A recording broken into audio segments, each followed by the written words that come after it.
Hello, everyone. My name is Kara Wetzel. I am the San Francisco bureau chief here for Bloomberg News. It's great to have you all here. Thank you so much for coming on behalf of Bloomberg. I'm delighted to have with us and kick off our programming with Saira Malik, who is the Chief Investment Officer for Nuveen.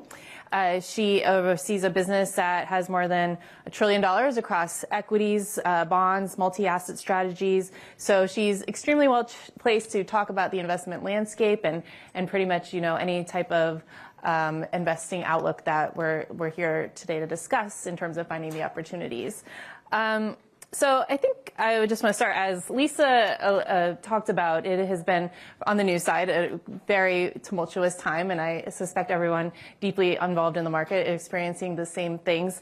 So I was, before we get into sort of specifics on the investing outlook, I guess I would just ask, how are you navigating the various tumult in the news and the markets? Every day we have tariffs are on, tariffs are off. For traders that sell America, now it's buy the dip. The economy's booming. We're heading for a recession. How do you go about investing in a time where everything is so uncertain? Thanks, Kara. It's nice to be here and see everybody. I'm CIO of Nuveen, but also I've been a global equity investor for about 30 years. So I've been living and dying by the markets for just about every day of my career. Looking at the markets, first, sort of three things I think about with the volatility around staying invested. Is the U.S. and the rest of the world decoupling or not? And is U.S. exceptionalism dead or not? So it sounds like basic advice on staying invested, but there's a reason for that. If you look at the top 10 days of returns for markets, if you were out of the market, during those top 10 days, you lose about half of your performance over the last 10, 20, and 30 years. So it's very hard to time the market. And obviously with Nuveen over $1 trillion in assets under management, that's not something we're trying to do. But I think most people get in at the wrong time and get out at the wrong time. And that's what you've been seeing if you look at intraday market movements since Liberation, the bottom after Liberation Day. There's just been all this buying on the dips as people are trying to get back into the markets. Our view on U.S. exceptionalism and U.S. versus the rest of the world. So people think that U.S. is decoupling from the rest of the world, but I would say markets actually aren't. So global central banks are generally moving in the right direction, and most global economies are quite strong. So markets are actually more tied together than we may think. And finally, on whether the U.S. will continue to dominate, my view is that it will, because if you look at the U.S., just the S&P 500 as a measure, over 30% of the S&P is tech. Tech and AI is alive and well. We saw that with first quarter earnings and continued earnings out of NVIDIA. We'll see it. We'll see Broadcom later this week. I expect it to be very bullish commentary out of them. So I think the U.S. will continue to lead the rest of the world because of the tech dominance that it has. Okay, so when you're looking at the equities market, we have, recovered a lot of the April losses, the Liberation Day, as you said, and the S&P is about 3%, I think, below now its high. So, and a lot of that has been driven by tech. So do you, given the valuations of tech firms and some of the, the stocks ahead, do you expect the growth to continue? And so overall bullish, I'd say, on equities. Well, generally, I think you need to be balanced, though, in terms of how you look at them, because equities came into this year at a premium to the markets, about a 20% premium versus history, and we're right about back there. So equities, in general, in the U.S. are not cheap, so I think you can balance. I do think that tech structurally has a lot of tailwinds, but you can balance that with other sectors that are cheaper, like dividend growers, which are U.S. large-cap stocks, companies that tend to grow their dividend consistently over time. And another sector we've liked for a long time is infrastructure, because as we bring more manufacturing back home due to supply chains from COVID, and as we push for more American manufacturing, infrastructure is going to be a very important sector on the public and private side. And as we shift to more renewable energy, we're going to need to upgrade our grids. That's also an infrastructure play. So it's an income generating, more defensive sector during economic downturns because of its utility backing and waste management components to it. So I like the balance of, own tech because there's structural tailwinds there with AI continuing to have explosive demand, but balance it with lower vol segments within equities. Okay, sounds good. And I just want to pause to remind everyone, you can please submit questions on the app and then the scanner code you have on your table. But so speaking specifically to the economy and the things you're watching there, what signals and data points are you looking at when, specifically, I guess, when you're making, right now, what are you most concerned about? And just more broadly, sort of what are the things you're watching? There's been somewhat of a disconnect between hard data and soft data. So starting on the hard data side, people say, like, what happened post-Liberation Day? Why did the economy and why did the markets have such a strong V-shaped recovery? Well, first of all, first quarter earnings. Expectations for first quarter earnings were for 6% year-over-year growth. We came in at 12%. Now, if you rewind back to the beginning of the year, expectations for first quarter earnings was actually for 12% growth. So we got big estimate cuts coming in, which is very typical. And then, of course, about 75% of companies beat earnings. But 12% earnings growth is nothing to sneeze at for our economy. So the fundamentals of our economy look pretty strong. Employment markets, we'll see May payrolls on Friday, but expected to come in at about 125, 130,000. This is still a strong employment market. Consumer has been more mixed, I think, because of tariffs and the back and forth and the uncertainty there. We've seen some mixed data there. The recent May consumer confidence actually was up 12 points to 98, so a lot of noise in this data. My concern with the economy and the outlook going forward is investors are waiting for the Fed to cut rates. Our view has consistently been for 2 Fed rate cuts in 2025. I still think that is a reasonable view, but my concern is that the Fed has often stated that they will wait until employment markets crack before they start aggressively cutting interest rates. If you look at history, employment markets tend to crack right when a recession starts. So that would put the Fed behind the curve. So I think there is risk there that the Fed is too late with the rate cuts. If you look at inflation pre-tariffs, which technically we haven't really seen any tariff data showing up in much of anything at this point other than softer consumer views. Inflation has been trending down to about 2%, which is the Fed's target. We're not there yet, but we're getting closer.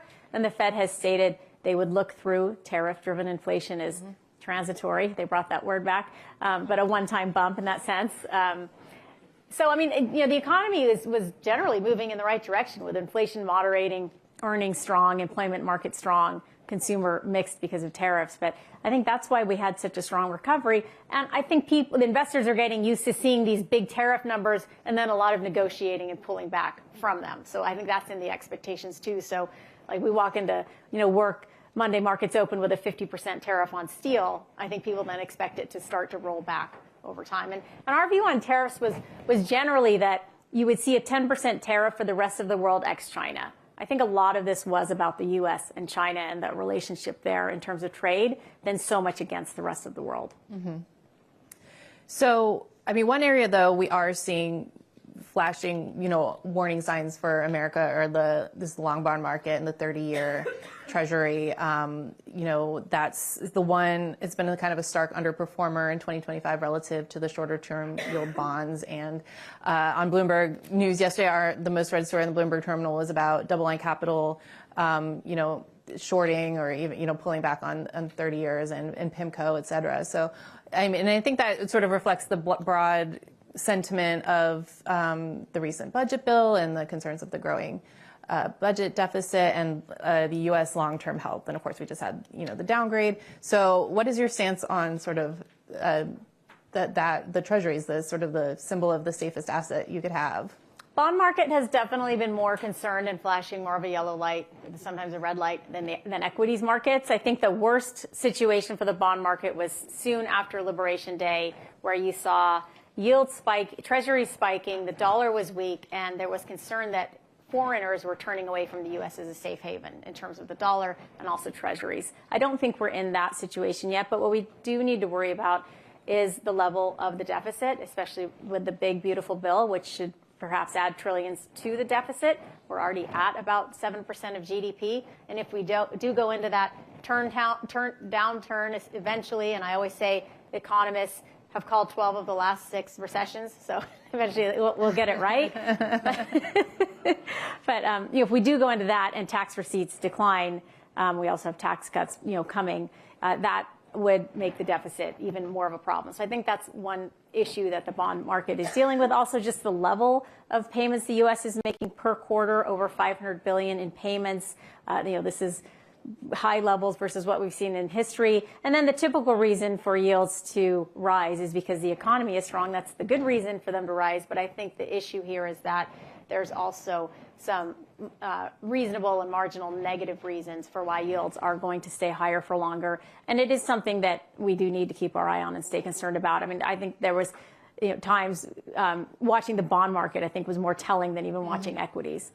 And Trump even came out and said that, like, when he was pulling back on the tariffs, the bond market is what was most unhappy. So it seems like he's watching it too. A question for the audience: how concerned are you about a more aggressive China, which is of course a big holder of treasuries? Yeah, I think the issue with the U.S. and China is how much escalation will we see. And when we first got into the tariff back and forth with them, it was just sort of, big numbers just kept getting bigger and bigger and bigger. And it was like, where are we going to stop here?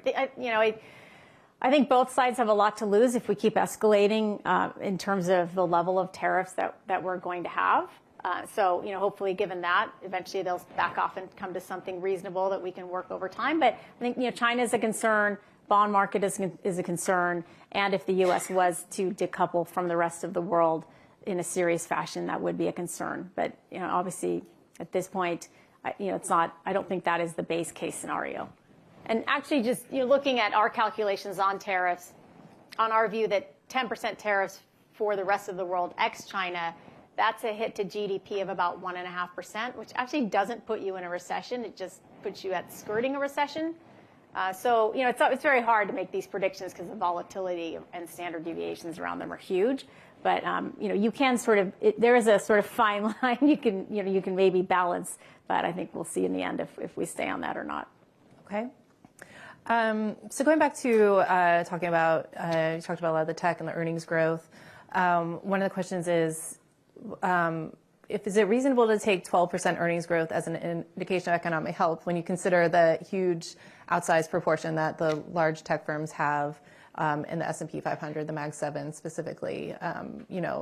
They did very well, but from an investing perspective, how does that reflect? Well, Mag 7 is accounted for about 2/3 of earnings growth. So it is definitely the dominant U.S. earnings driver, and that was my point on if you believe in the U.S., you're basically believing in technology in the lead, and you're probably also very bullish on artificial intelligence. And if you're not, then you would be in the camp of Europe outperforming, which was what we saw to start this year, which I think was a big surprise for investors. They didn't expect Europe to outperform.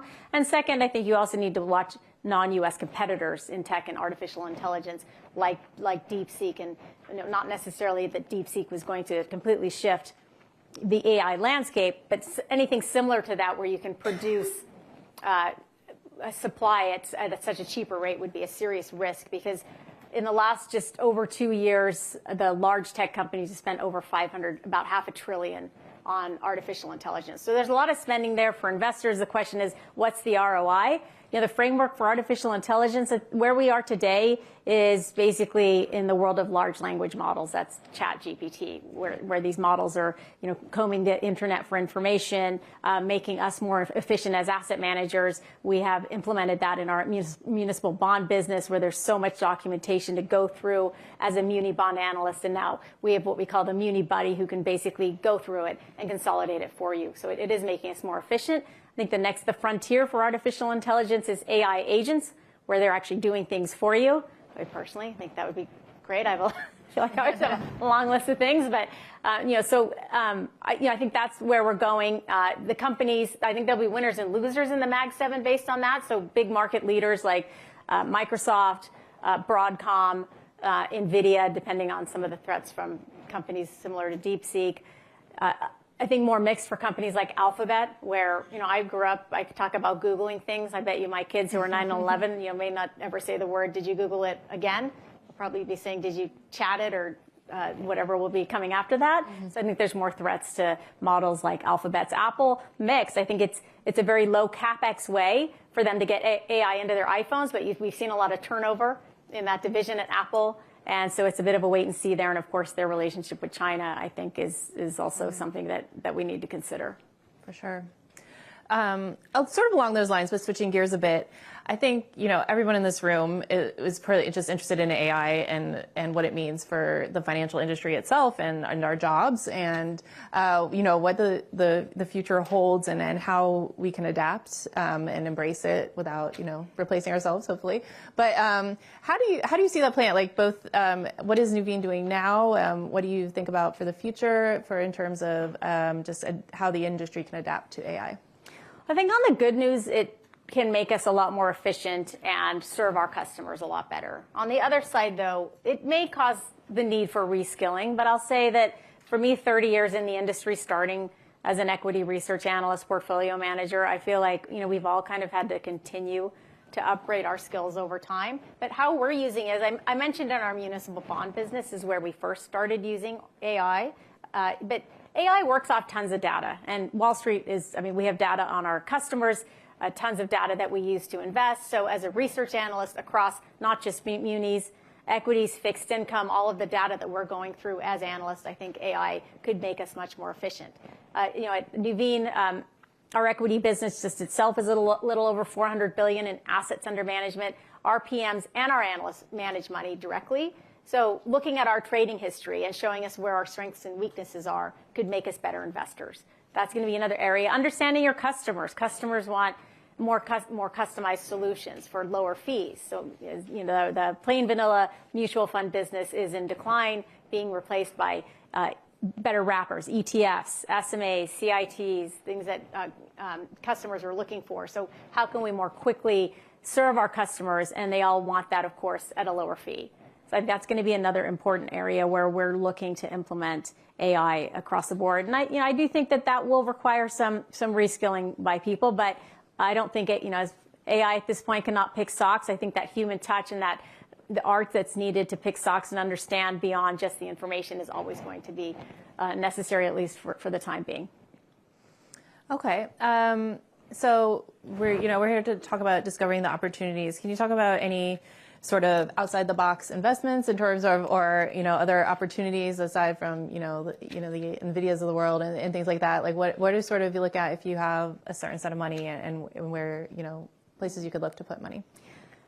Nuveen has $1.3 trillion in assets under management. What people don't always know is that over $300 billion of that is in alternatives, from private credit to private equity, real estate. We're the largest manager of farmland in the world. So we are across all of these unique asset classes, private infrastructure, Nuveen Green Capital, which is helping to upgrade buildings to become more energy efficient, private placements. So a lot of unique asset classes. I think investors are moving away from just the 60-40 traditional stock and bond portfolio to something more like a 50-30-20, 50% equities, 30% bonds, 20% alternatives. We are all racing to get alternatives and access to the individual and retail investor in order to provide less correlation between asset classes. Equities and fixed income have been highly correlated for the past few years, and more diversification across the board. So I mentioned public and private infrastructure is an area we like. One of our top picks coming into this year,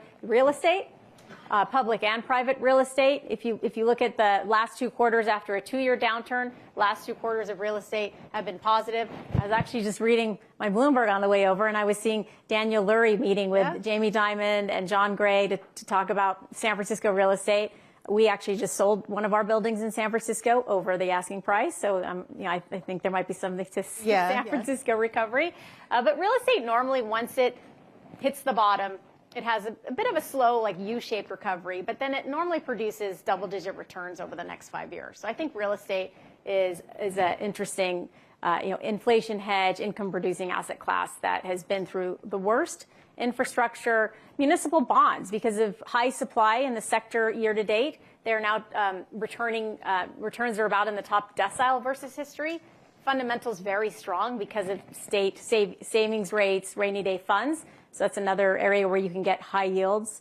And in fixed income, we're chasing credit, but we're not chasing duration. So fixed income being more selective, like preferreds, where the fundamentals are backed by banks, which are in a very strong position. Those are areas, and shorter duration, taxable fixed income. Okay. So for real estate, are you talking about office real estate or just, any types of sectors and specifics? I mean, office real estate has been the tough spot, and we're not making a call that office is just going to have a strong rebound. But there's other areas of real estate like necessity-based retail, affordable housing, student housing, senior housing, stronger pockets of the U.S. like the Southeast where we think real estate is promising. On the commercial side, we think it's bottomed. So slow, longer recovery on the commercial side, but I don't think it's going to get much worse. As I mentioned earlier, our view is 2 Fed rate cuts this year. I think that eases some of the pressure on real estate markets, and supply is pretty tight. And so I think, we've seen this string of 2 quarters of positive returns, and I think it likely continues. Okay. So, I mean, just wrapping up, what is sort of like your overall takeaway when you are speaking to investors and clients and they are, quite worried about the market and where things are going? What is sort of like the high level, takeaway that you tell people about? I think people need to be careful about just tuning out the noise. There's been a lot of administrative driven noise year to date, and I think that will continue. But when you take a step back, equity markets are driven by earnings. Earnings are strong. You look at the U.S. economy, and between employment, a consumer that has driven this cycle that remains reasonably strong. It's a strong, I think, U.S. economy driven by technology, where AI is alive and well. Demand is very strong. You heard that from first quarter earnings, and I think we'll continue to hear it. We heard it from NVIDIA, and we'll hear it again from Broadcom Thursday after the close. And so, I think if you look at the equity markets from that sense, that is a lot more reassuring than watching the headlines from tariffs and all of the other things going on. Now, the impact of tariffs, you'll see them in the numbers in about 3 to 4 months after they're implemented. And so, we will start to see some of the impact of that later this summer. And then, and that's why our view on equities is pretty balanced, kind of a U.S. tech view, and then balance it with more resilient, economic resilient sectors like infrastructure and dividend growers, where you can get some income.